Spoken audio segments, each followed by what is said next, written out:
આજે પાણીગેટ અને વાડી પોલીસ સ્ટેશનના અધિકારી કર્મચારીને સાથે રાખીને એલસીબીની ટીમને સાથે રાખીને પાણીગેટ અને વાડીના વિસ્તારમાં પેટ્રોલિંગ અને સાથે સાથે અમુક પોકેટ્સ આઈડેન્ટિફાઈ કરવામાં આવ્યા છે અને તે પોકેટ્સમાં કોમ્બિંગ પણ હાથ ધરવામાં આવશે. અને આ કોમ્બિંગનો મુખ્ય હેતુ જાહેરનામા ભંગના કોઈ જે બનાવો બનતા હોય છે એના કેસ કરવાના, કોઈ ડ્રિંક એન્ડ ડ્રાઈવ કરીને ચલાવતું હોય વ્હીકલ તો તેના કેસ કરવા માટે અને તે બાબતે અલગ અલગ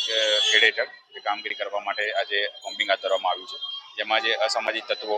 કોઈ નાસ્તા કરતા પકડવાના બાકી હોય, કોઈ વોરંટ્સ બજાવવાના બાકી હોય છે, તે બધા કામગીરીને સાથે લઈને આજે અમુક પોકેટ્સ આઈડેન્ટિફાઈ કરવામાં આવ્યા છે અને તે પોકેટ્સમાં કોમ્બિંગ અને સાથે સાથે પેટ્રોલિંગ બંને વસ્તુનું આયોજન આજે કરવામાં આવ્યું છે. સ્થાનિક સ્વરાજની ચૂંટણી છે તો એનું છે બનાવવા માટે શહેર પોલીસ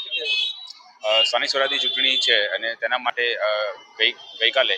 માન્ય પોલીસ કમિશનર સાહેબ દ્વારા એક બ્રીફિંગ સેશન રાખવામાં આવ્યું હતું, જેમાં પીઆઈ અને તેનાથી ઉપરના તમામ અધિકારીઓને બોલાવવામાં આવ્યા હતા અને જરૂરી સૂચનાઓ આપવામાં આવી હતી. તે અનુસંધાને રોજ સાંજે વાહન ચેકિંગ હાથ ધરવામાં આવે છે. તમામ ચેકપોસ્ટ કાર્યરત કરી દેવામાં આવી છે અને તમામ ચેકપોસ્ટ પર સાંજના સમયે અને સવારના સમયે વાહન ચેકિંગની કામગીરી ધરવામાં આવે છે. તેની સાથે સાથે આ કોમ્બિંગ અલગ અલગ વિસ્તારમાં હાથ ધરવામાં આવી રહી છે અને રોજે રોજ અલગ અલગ વિસ્તારમાં કોમ્બિંગ, ફૂડ પેટ્રોલિંગ, વાહન ચેકિંગ, આ સિવાય જે રૂટીન કામગીરી જે પોલીસ સ્ટેશન લેવલે કરવાની છે તે તમામ અત્યારે હાલમાં ચાલુ છે. એના માટે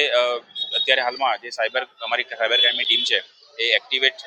છે અને કોઈ પણ એવા કોઈ ફેક ન્યૂઝ, ખોટી માહિતી મીડિયામાં ખોટી રીતે ફેલાય નહીં તે બાબતે વોચ રાખી રહી છે અને લોકોને પણ મારી નમ્ર અરજ છે કે કંઈ પણ આપણા ધ્યાને આવે છે તો પોલીસનો સંપર્ક કરવો અને કોઈ પણ માહિતીને વેરીફાઈ કર્યા વગર લોકોમાં સ્પ્રેડ કરીને ભય ઊભો ના થાય તેની ખાસ ધ્યાન રાખવી જોઈએ.